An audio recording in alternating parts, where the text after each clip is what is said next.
YC Shreya vlogs. ఇవాళ నేను ఎక్కువ రోజు నిలువ ఉండేటటువంటి టొమాటో పచ్చడిని ఎలా చేయాలో చూపిస్తాను. ముందుగా టమాటోస్ని నీట్గా వాష్ చేసుకొని ఇలా పొడవుగా సన్నగా కట్ చేసుకొని పెట్టేసుకోండి. ఇలా పొడవుగా కట్ చేసుకుంటే మనకి కుక్ అవ్వడానికి ఎక్కువ టైం పట్టదు. వాటర్ అంతా కూడా బయటికి వచ్చేసి మంచిగా ఉడుకుతుంది. దానివల్ల తడి అనేది లేకుండా ఉంటుంది. ఇప్పుడు చింతపండును కూడా తీసుకొని దాంట్లో ఉన్న గింజలు కానీ ఇలాంటి కాడలు ఇవన్నీ నీట్గా తీసేసి పక్కన పెట్టేసుకోండి. నేను వీడియోలో చూపిస్తున్నాను చూడండి మీకోసం. ఒక హాఫ్ కేజీ టమాటోస్కి ఒక లెమన్ సైజ్ అంతా చింతపండు తీసుకుంటే సరిపోతుంది. ఒకవేళ మీరు కేజీ చేస్తే దానికి డబల్ తీసుకోండి. ఫస్ట్ టైం చేస్తే కనుక తక్కువ క్వాంటిటీస్లోనే చేసి చూడండి. ఇప్పుడు ఒక ప్యాన్ తీసుకొని ఆయిల్ ఏం వేయకుండా డైరెక్ట్ ఓన్లీ కట్ చేసిన టొమాటోస్ వేసి ఉడికించండి. దాంట్లో ఉన్న వాటర్ అంతా బయటికి వచ్చేస్తూ ఉంటుంది.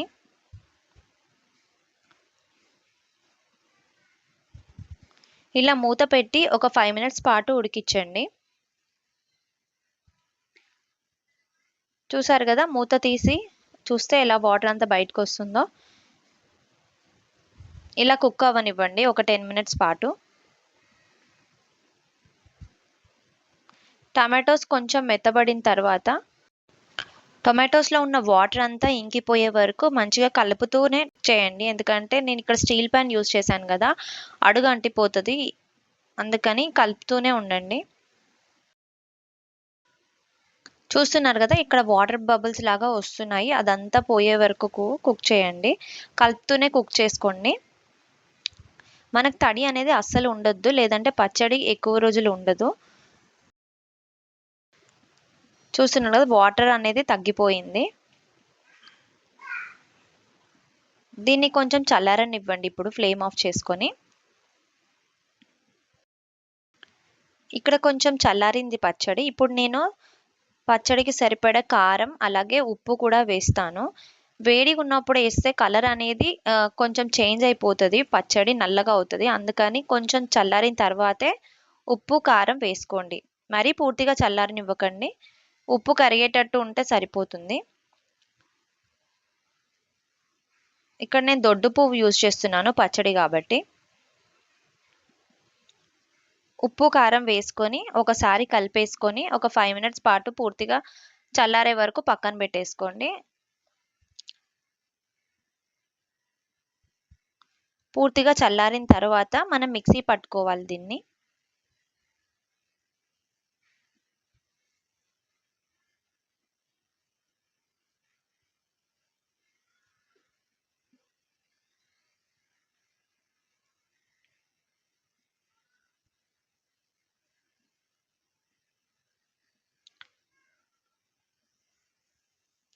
కలర్ చూసారు కదా, చేంజ్ అయిపోయింది చల్లారిన తర్వాత.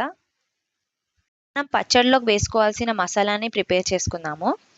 ఒక ప్యాన్ పెట్టుకొని 1/2 స్పూన్ మెంతులు అలాగే 2 స్పూన్స్ జీలకర్ర వేసుకొని ఫ్రై చేసుకోండి. సిమ్లో పెట్టి మెంతులు ఎర్రగా అయ్యే వరకు ఫ్రై చేయండి, లేదంటే పచ్చడి చేదుగా అయిపోతుంది. దీంట్లో ఓన్లీ జీలకర్ర మెంతుల పొడి మాత్రమే యూజ్ చేస్తాము. మనం ట్రావెలింగ్ చేసినప్పుడు ఇలాంటి పచ్చళ్ళు క్యారీ చేస్తే ఒకవేళ అక్కడ ఫుడ్ నచ్చకపోయినా కూడా మనం వీటితోనే అడ్జస్ట్ అవ్వచ్చు.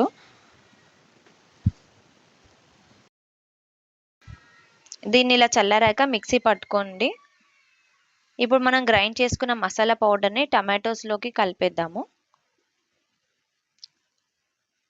ఒకసారి మిక్స్ చేసుకొని టమాటోస్ని గ్రైండ్ చేసుకుందాము. ఇక్కడ నేను గ్రైండ్ చేసుకున్నాను చూడండి.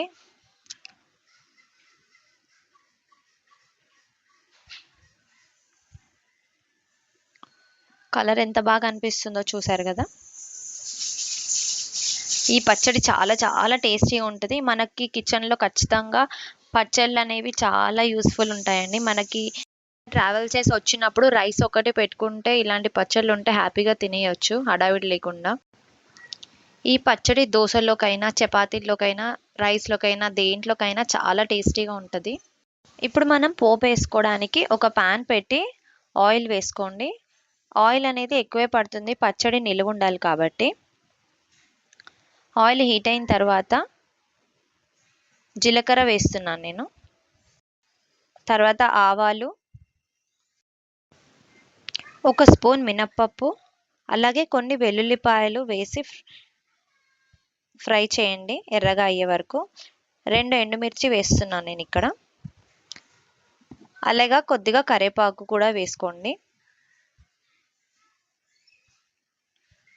కొంచెం ఇంగువ కూడా ఉంటే వేయండి, చాలా చాలా బాగుంటుంది టేస్ట్. ఇప్పుడు ఇది పచ్చడిలోకి వేసి కలిపేసుకోండి. మీరు కనుక నా ఛానల్ని ఫస్ట్ టైం చూస్తున్నట్టయితే subscribe to my channel YC Shreya vlogs.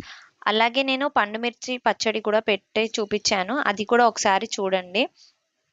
ఈ 2 పచ్చళ్ళు చాలా చాలా టేస్టీ ఉంటాయి. అలాగే మన కిచెన్లో ఉంటే కూడా మనకు అంతే యూస్ఫుల్ ఉంటుంది. మీరు కూడా ప్రిపేర్ చేసి పెట్టుకోండి. వేడి వేడి అన్నంలోకి అయితే చాలా చాలా టేస్టీ ఉంటుంది. మీరు కూడా ఒకసారి తప్పకుండా ట్రై చేయండి. ఇలా గాజు సీసాలో పెట్టి స్టోర్ చేసుకుంటే ఎక్కువ రోజులు నిల్వ ఉంటుంది.